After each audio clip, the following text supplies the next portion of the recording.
민주당 전당대회에서의 돈봉투 살포 의혹. 자자들 기미가 보이지 않습니다. 이혁근 기자와 조금 더 짚어보겠습니다. 어서 오십시오. 우선 민주당 분위기 당연히 좋지 않겠습니다. 네, 요즘 의원들이나 당 관계자들에게 전화를 하면 가장 먼저 하는 말, 이제 어떡하냐입니다. 특히 문제를 수습해야 할 송영길 전 대표가 사실상 귀국을 거부한 데 대한 비판이 먼저 나오는데요. 개인적 일탈이라고 선거어버린 송 전 대표의 태도에 실망했다는 반응이 많습니다. 개인적 일탈 행위다. 나와 아무 관련 없다. 귀국에서 따로 할 말이 없다. 라고 말하는 송 전 대표의 무책임한 태도를 지켜보며 당원과 국민은 당혹감과 실망감을 감출 수가 없었습니다. 검찰 수사가 진행되고 있지 않습니까? 이 부분에 대해서는 뭐라고 얘기하던가요? 네, 추가 압수수색을 걱정하는 기색이 역력합니다. 한 더불어민주당 의원은 이번 주는 검찰이 속도 조절을 한다고 해도 다음 주쯤 의혹이 불거진 의원실을 검찰이 추가로 압수수색하면 여론이 더 안 좋아질 수 있다고 우려했습니다. 앞서 압수수색이 진행된 윤관석, 이성만 의원실 앞에서 오늘 저희 취재진이 기다리며 두 의원의 입장을 들으려 했지만 끝내 모습을 보이진 않았는데요. 윤관석 의원실은 잠겨 있었고 이성만 의원실은 카메라가 보이자 문을 닫아 걸었습니다. 그런데 친명계 의원들은 이 돈봉투가 식대 수준이다 이런 발언을 연이어 내놓고 있습니다.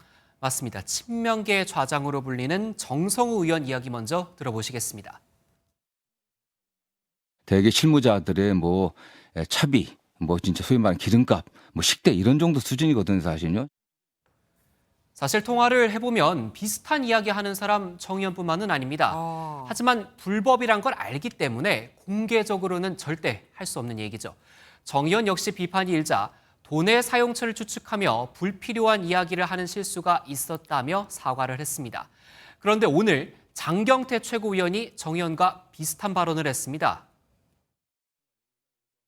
50만 원은 사실 이게 한 달 밥값도 안 되는 돈이긴 하거든요. 정성호 의원이 어제 이 돈이 차비 식대 수준이다 이런 얘기를 했는데 그 말에 공감하시는 건가요, 그러면? 보통 선거 캠프는 오전 7시부터 저녁 11시까지 보통 돌아가거든요.